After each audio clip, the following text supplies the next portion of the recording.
Hello, morning, everyone. So just want to get a read. How many of you are currently students at Cornell? Wow, pretty significant number. How many of you are alums of recent vintage? And I'll let that be up to your interpretation.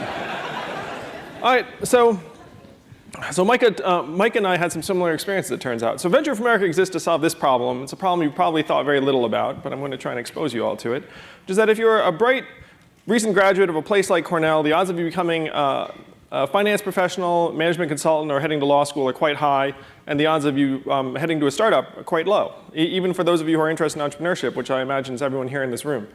So to pick on, whoops, oh, we go. So pick on our friends at Harvard, just to bust out the numbers as to what the 6 default paths are for recent college graduates. Finance, law, consulting, med school, grad school, and Teach for America are the top 6. They comprise between 50 and 65% of national university graduates. And you can see what the other breakdown is. There's this undecided and traveling category, which to me is like, they would go and find themselves and they come back and go to law school or something along those lines. So first, some feedback on these numbers. How many people see these numbers and say, like, totally shocking, totally unsurprising? All right. So it is unsurprising, and just to show it's not a Harvard thing, we have Cornell's top employers in 2011 listed, Penn, Duke, Columbia. It's all quite similar. My alma mater is not listed there, which is Brown. I graduated from Brown in '96 with an economics degree. I didn't know what to do, so I went to law school, which is what you did if you didn't know. Anyone else go to law school here? I'm sure. You guys are, some of you are well-dressed, and that means law school to me. So law school for me clarified very little. And I graduated and I was like, oh, what do I do now? I guess I become a corporate lawyer, because that's what everyone's doing out of Columbia. I went to law school at Columbia. So I joined a law firm called Davis, Polk & Wardwell, doing M&A and banking work. Does anyone know what a corporate lawyer does? All right, sir. Oh, boy, I raised my hand. Yes. Yeah, so what does a corporate lawyer do? We charge a lot, and we try to get paid. Oh, this is a we. You're a corporate lawyer, no? I am. Oh, wow.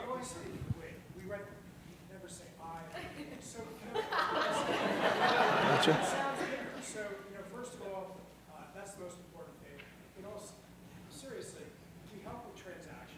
Yes. We help, first of all, set up companies, make sure that they're set up properly in the state where they're supposed to be set up for. Generally, we help them raise money. We help them purchase other companies or be sold to them. Yeah. Help them do contracts. So when large companies want to do things, they hire a corporate law firm, like my old firm. What was your name, sir? Rob Newman. Rob. So Rob has a mental picture of what I was doing at the age of 24, 25, which is much less cool than what Rob's doing now, as I'm sure a senior partner at his firm. For me, as a first-year associate, I was very much grease on the wheel, where there's like a large transaction happening, and there are documentation that need to be reviewed, and I was one of Rob's army of document reviewers. So I went home to my parents' house in Westchester County, which I'm sure resembles like half of you.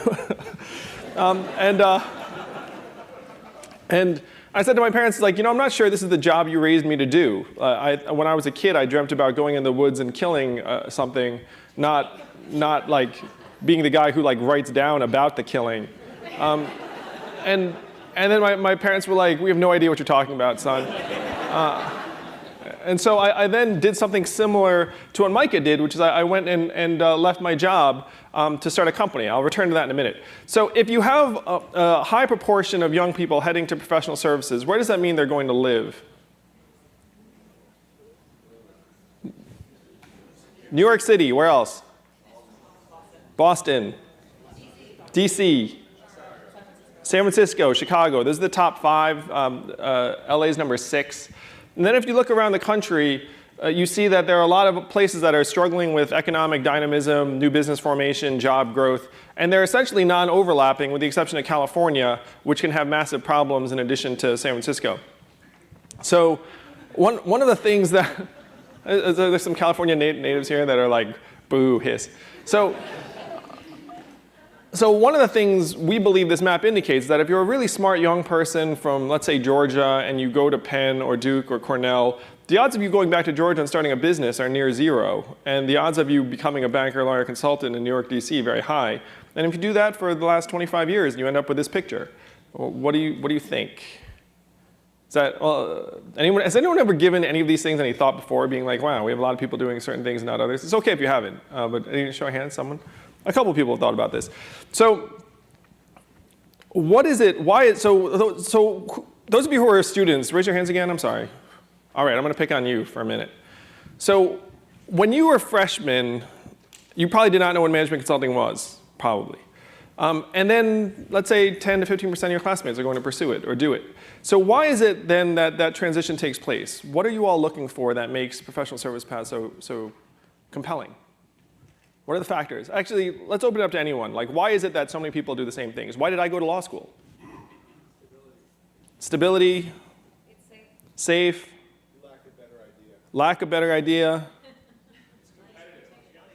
Competitive, money, validation, parents, social pressure, prestige, recruited, progress, opens doors, keeps options open, not sure what you're going to do next, money, gain skills, community, do something good, make the world better, which includes banking, consulting, law, because you think you have to become a baller first, and then you can do good later. You can go back to the people with loaves of bread after you have ascended. So those of you who are students, what do you think of this list? Is this accurate? Yeah. So this is what motivated me out of Brown. I went to law school, became a corporate lawyer, and then I went back to my parents and said, hey, this is so great. So then I decided to try and go build something. So I left to start a .com in 99, 2000. It's called startgiving.com. I won't go into the idea. But so how many of you have started a company? A lot of you. I had that sense. So those of you who started a company, you remember your first fundraising experience? How many of you raised money for that company? So what was that like? Anyone want to shout out? I didn't talk about my experience, but scary. Was it easy, hard? It's super hard, right? How many of you have raised money for a nonprofit? If you don't have your hand up, you're probably a bad person. But raising money for a nonprofit's not easy, and that's asking people for like 20, 50 bucks or whatever just to get off your back or their back. So for a company, it's orders of magnitude harder. So as a 25-year-old trying to raise money, if a guy like me comes up and says I started a company, it's like a magic trick. But what it means in practice is like I had a PowerPoint deck. I went to my friends. I said, hey, do you know any rich people that might want to give me and my company money?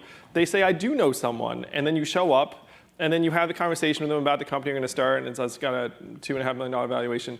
So what do the people say when you ask them for money? No.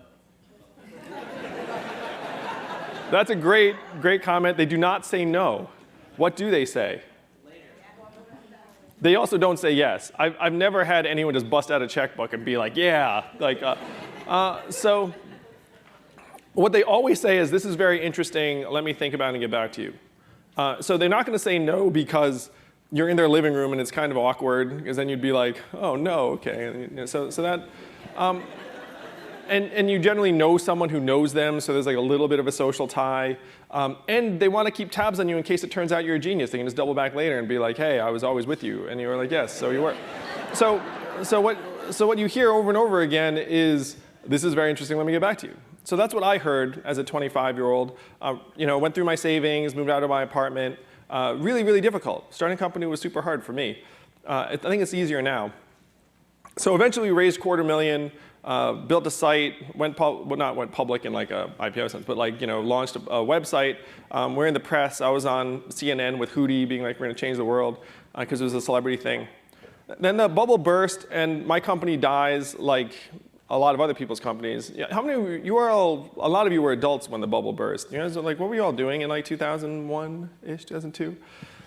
So for those of you who were students, do you remember a time when your parents were really sad watching TV, like around like 2002? Where you'd be like, why is the TV making Dad so upset? So the NASDAQ went from like 5,000 to 1,800. Like Micah's company, my little company dies. So at this point, I'm 25, 26. I still owe $100K in law school debt. I've just lost people $250,000 in investment. And my parents are like, what the heck happened to you? Like, didn't you used to be pretty bright? And so what advice would you give to 25, 26-year-old Andrew who just started a company that tanked? And let's say that Andrew wanted to become an entrepreneur, because that is the truth. So what do you tell him to do? Try again, very difficult in 2002, very difficult. Also, I do have this 100K in debt and other stuff. Get a job. What kind of job? At a startup. Well, yeah. So if you want to become a chef, what are your options? One, you go to chef school. But in my case, I already had lots of education, so it'd be kind of silly. And there really is no startup school in that sense. I'm not sure. I mean, some people could disagree with me on this. So the other thing you do is if you have like a chef, you can find a master chef and then kneel and say, please accept my knife. And then they say, arise, my son, and they tap you. So that's what I did. I worked for a startup for 4 years. Was the VP of something or other at a tech company that raised $7 million. I went to several million in revenue, and then I became the CEO of a company called Manhattan GMAT. Have you heard of Manhattan GMAT? I hope a few of you. So Manhattan GMAT became #1 in the US in GMAT prep. I was the CEO, and then we grew and were acquired by the Washington Post Kaplan division. So when I was there, I saw all of this stuff because I taught the analyst classes at McKinsey, Goldman Sachs, JP Morgan, Morgan Stanley how to do on the GMAT. And so I saw very forcefully, it's like, hey, this is what's driving our young people. So those of you who are thinking about startups, which is many of you in this room, why is it that you're probably not going to join a startup after you graduate? At least as the first thing. Money, what else? Security. Parents again. So those of you who are parents, remember this convo. Access, right. You're not recruited, because that's a lot of the story. Banks and consulting firms spend tens of millions in recruitment. What is the brand of Harvard Law School worth? Easily probably hundreds of millions or billions. So startups cannot compete with this stuff. There's no path. You don't know what you're getting into. There's no built-in community. You don't know if you're going to advance or succeed. High risk, uncertain reward. So it's actually irrational to head to startups as opposed to these other things in many, many ways. So what if we were to magically rearrange things and say the same proportion of young people who are really, really enterprising and have high potential, instead of going to professional services, they were going to startups around the country, to Detroit, Baltimore, Cleveland, Philadelphia, Cincinnati, St. Louis, San Antonio, New Orleans, et cetera. Like, what if we just magically rearranged everything and sent our smart people to go build things and then did that year after year? How long would that take to meaningfully drive job growth and innovation? Over, under? Anyone? 2 years. 10 years. The range is between 2 and 10 years, I would guess. We're going to find out. But no one has ever said this would not matter or this would not work. Because we all know that intellectual capital drives innovation, drives the economy, drives our society, actually. So in 2011, I left the Washington Post to start this organization, Venture for America, that recruits top college graduates from around the country, many Cornell grads. How many fellows are here in the room? I think we got a couple, right? Yes. Evan, David, anyone else? So top college graduates from around the country, we bring them to training camp. Then they will go work in startups in cities around the country, generally that are not on that list of cities that are already getting a lot of college graduates naturally. They spend 2 years building those companies, learning the way I learned by working alongside a more experienced entrepreneur. And then after the end of 2 years, they can either stay at those companies as managers and leaders, or they can start their own companies. We have a seed fund to invest in them that includes Jeff Weiner, the CEO of LinkedIn, as an investor, and other people. So the goal is to make it so that it's as obvious and appealing for a young, smart person to head to entrepreneurship and startups as it currently is to go to banking, law, consulting. What do you think? Yeah, let's do it. So our mission is to revitalize American cities and communities through entrepreneurship, to enable our best and brightest to create new opportunities for themselves and others, and restore the culture of achievement to include value creation, risk and reward, and the common good. And the great thing is everyone wants us to succeed, everyone wants us to happen. We just need to make it happen by building the bridge and connecting the various groups. So here are some of the fellows. Hey, Evan, are you on this? Are you on here? So I'm actually always curious. When people see these faces, what do you think? What are the common themes? Anything? So, not enough women. Not enough women, I agree with that. Attractive, I guess I'd agree with that. So Those of you who are students, if you have an interest, you can apply to Venture for America. Applications are open right now. Our acceptance rate's about 10%, so it's hyper competitive. But we have people from all over the country in all different disciplines. So their majors: biochemistry, mechanical engineering, public policy, religion, social studies, art history. So it runs the gamut. It's not just a bunch of the same sort of person, because you need lots of different people to make companies work. So a couple of quick stories. Here, 4 fellows are in Detroit. They bought that house for $8,200. They're rehabbing it, and then they started a software company for local landlords called Castle. So they're already doing good things. This guy, Brian Rudolph, was on this show, Restaurant Startup, and won $75,000 from Joe Bostich. Anyone see this episode? Yeah, do you remember this guy? So it's high-protein, gluten-free chickpea pasta. It's being distributed in ShopRite, Italy, Meijer, and it's off to the races. So young people will actually start companies if you incentivize them to do so and invest in them. It's like magic. It's like if you give them $100,000 to go to law school, maybe they'll go to law school. If you give them $100,000 to start a business, maybe they'll start a business. You know what I mean? Let's do the latter, because no offense to those of us who are lawyers in the room, but but there's probably a little bit of it's not me. Bloomberg Business Week thinks there are going to be tens of thousands of underemployed law school graduates between now and 2020. So there's structural imbalances. So right now we have 212 fellows in 12 cities around the country. You can see them here. We're expanding to Nashville, Pittsburgh, Charlotte, and what's the 4th city? Indianapolis, I believe, this coming year. Our board and supporters consist of really fancy people, in large part because I knew that there are many people fancier than me. And if you're going to get smart young people to walk this path, you need some serious resources. So I'm happy to say to date we've raised about $8 million. Our budget has gone from $200,000 in our first year, 2011. This year it's around $3 million, and we're heading to about $5 million next year. So there are a lot of people that want to solve this problem.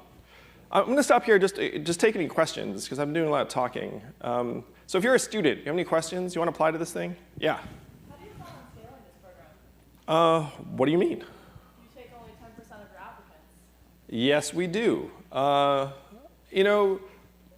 I don't think that's a limiting factor, though, because if you have enough people, you can take 10% of like 1 million people. It'd be a lot of people, right?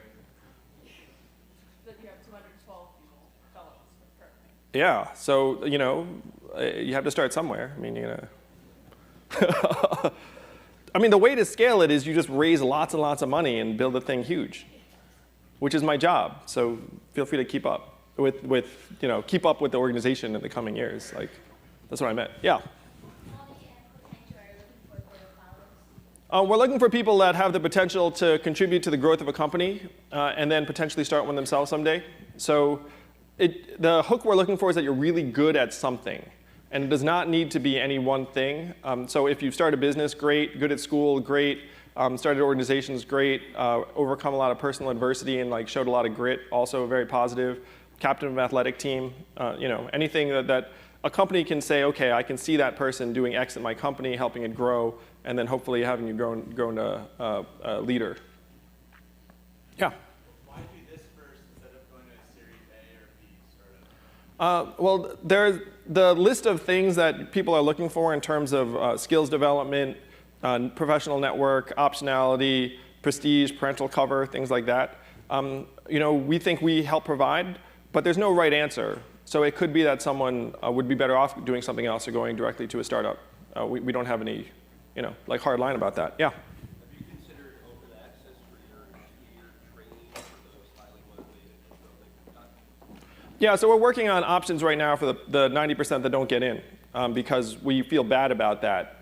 We don't like excluding people. That's certainly not the reason I started anything. I mean, that'd be kind of a jerk thing to do. Be like, I'm going to start something and exclude people. So that's not the plan. All right, so this is me with President Obama in the White House. He seems to like it.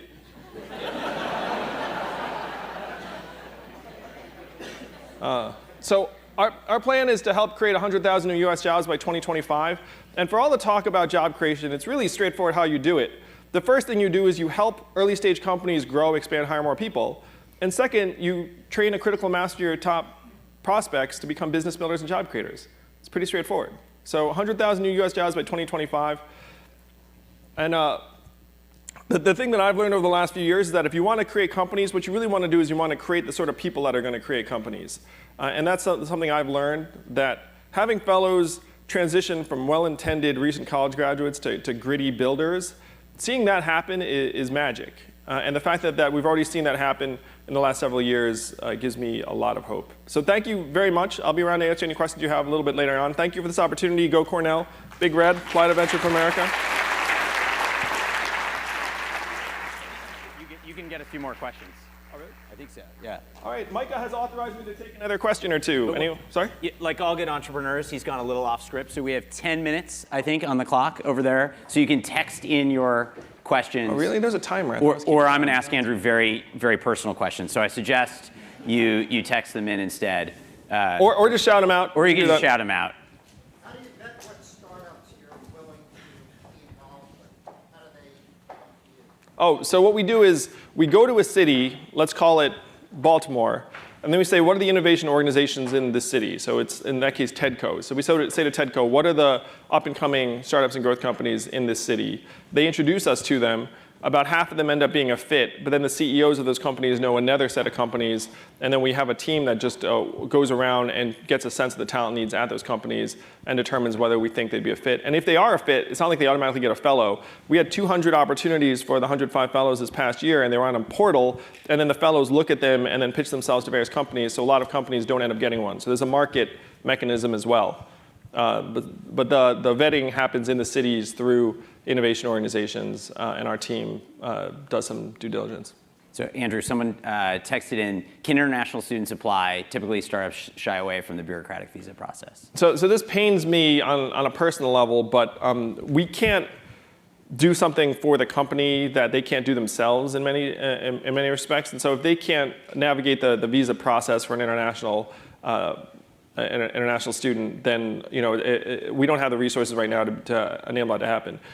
If any of you have friends in Washington, D.C., if you could help clean that up, that would be great. It'd be great for the economy. It'd be great for society. But right now, it is a stumbling block. We've had one international student and company take this on, but it's still a real barrier, honestly. I'll curate these a little bit for you. What tip do you have to current college entrepreneurs? What tip do I have? What advice would you give to a current? The biggest tip I'd have is to get outside of the classroom to the extent you can. So some of the people that we've found a lot of success with are people that have, for example, worked at Cornell student agencies or worked in a business. If you work in a business context, that's actually great entrepreneurial training. It's not necessarily I started the business, but just interacting with customers on a daily basis, with budgets, with money. So if you can, the more real it is, the better. It's really easy to imagine things, imagine a company. That stuff's not that useful. So if you can find a real business and drive some value and help, that's going to be a much more profound experience. It's going to broaden you. Can only undergrads apply, or grad students, or even people who've been out 3 years, or maybe 15 years in my case, apply to the program? Just checking.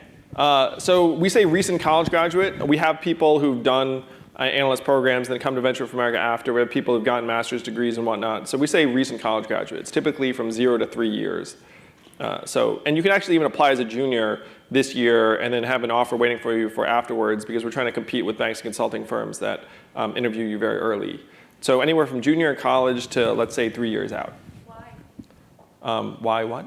Why to have it within that year instead of expanding it? It's partially because of the pay scale. We're standardizing for companies so that if I'm a Baltimore startup, I kind of know what I'm getting into in terms of the monetary commitment and the sort of talent I'm onboarding. Part of it's social, that if you bring 150 people together for a residential experience, you kind of want there to be certain commonalities, common experiences.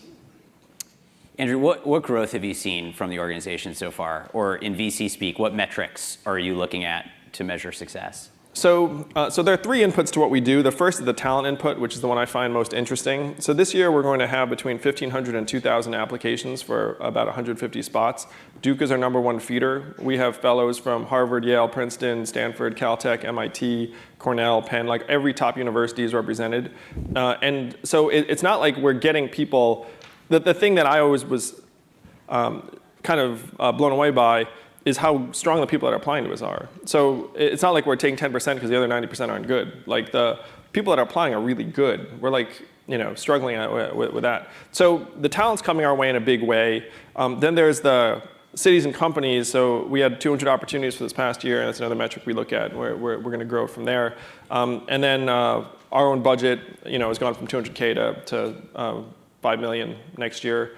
The biggest metric I think about, honestly, is the experience of the fellows, because I know them. Like you can ask, like Evan and David. I actually played basketball with David this week. Is that right? Yeah. So it's very human. Like the fact that 25% of our fellows have started companies out of that first year strikes me as like a very high level, because starting a company is super hard, and we don't recommend it for everyone.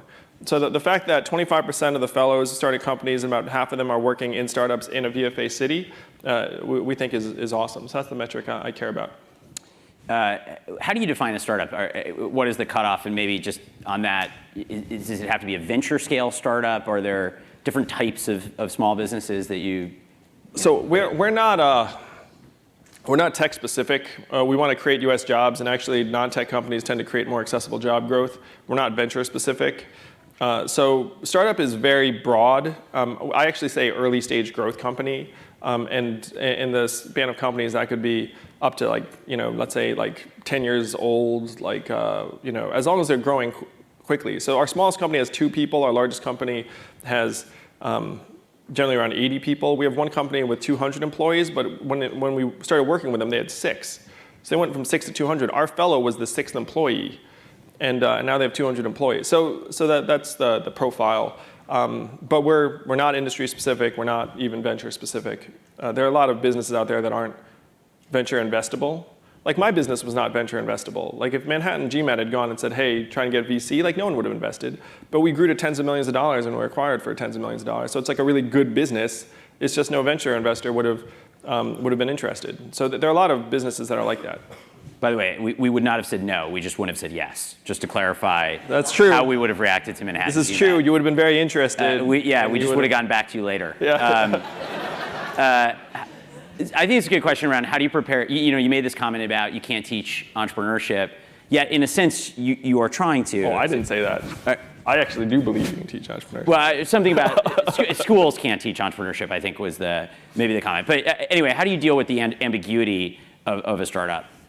You have to know what you're getting into. Like we try and scare people. Like people should not back into venture for America or startups generally. I think if you do it when you're young, it's great because you get that exposure. I think young people should do 3 things. They should work for a big company, at least for a summer. They should work for a startup, at least for a summer. And then they should try and figure out which one they like better. So like as long as you have that breadth, then you can make an informed decision. But startups are not for everyone. The more exposure you get, the more you can find out whether you're a good fit for them, or vice versa. There's a question about picking cities. How do you pick cities for VFA, and are you looking to expand? So we're expanding this year, every year probably. We're looking for cities that have a robust ecosystem of up-and-coming companies. So there's cities that want us that just don't have the companies that we don't see as a fit. If we were to take some very smart people and put them in the middle of a cornfield, like no magic would happen. They would just, starve in the cornfield. Well, maybe they'd eat some corn and, I don't know, become malnourished because corn is not very.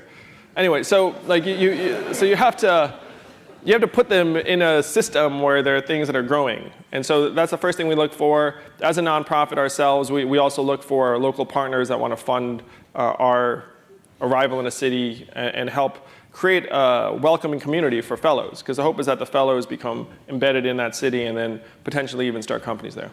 So I feel funny answering disembodied questions. Anyone raise your hand, even if your question's up there. Just yeah. How do you measure intangible skills, intangible talent? So how do you measure intangibles? Our selection process is very involved. So we have a set of experienced humans who spend a lot of time with you and try and figure it out. We also invested a lot in this psychometric evaluation that may or may not be fruitful. We'll see. But it's a lot of time. So there are 3 ways to get things done in business, or in this case, nonprofit. It's people, processes, and technology. And if you're dealing with people, it's really hard to just process it out. So the way to try to figure out what's going on inside a person is with other people. Yeah. They don't typically get equity, but they sometimes get equity. It just depends upon the nature of the company that they're joining, nature of the management team, nature of the equity structure. But it should not be an expectation, but it has happened. So one last question. You have one down there. Yeah. Sorry. Yeah, the woman. Yes. So my question is for the about all the startups you see, you help us grow. What's the most common mistakes you saw in early stages of startup that Unfortunately, as Micah can attest, even if you do everything right, you can still fail. So it's not like there's the recipe for success. But the thing we focus on, there are broadly 3 things you need to start a company: financial capital, team and talent, and product market fit. And the companies that don't have the right team and talent are the ones that are most likely to fail. Because if you have the right team and talent, you can get the money and you can figure out your market and service. So that's one of the things that's driving Venture for America, is that we want you all to become part of quality teams that can build growth companies. So that's the single most important variable, is that if you have the right people, you can do anything. So thank you all very much. Have a great day today. And please do check us out at Venture for America. And apply. If you're a student, That was awesome. apply. Great job. That was inspiring. Thank you for watching. I hope you enjoyed. But guys, I have a major ask for all of you. We are trying to raise $10,000 for Andrew Yang, and the deadline for this goal is tonight, and we only need $1,400 more to do this. If we get this done, we have the chance to interview Andrew Yang on our channel and ask all the questions that you guys want answered. Additionally, if you donate, you have the chance to be entered to win signed Andrew Yang 2020 merchandise. We're so close to this goal. You guys have all been amazing, bringing in over 425 donations. Our channel has been able to do this. Now we just gotta complete the mission. If you're unable to donate, you can still help us out by sharing the link in the description below on your social media. A special shout out goes to our patrons over on Patreon. That is Alexandra Dembski, Andy 2, Ashley Shake, Ahsoka Nelson, Bradley Davis, Eric Hazelquist, Jitsen Chang, Joshua Hare, Justin Zhu, Newt Mork, Kristen Marie, Manuel Carrillo III, Marshall Hughes, Matthew Gerard, Trevor Russell, and Zach Sargent. All right, one more time, guys. Please really donate. I want to hit this goal so bad. Oh my, I am begging. This is me begging. Please donate. Please. Please.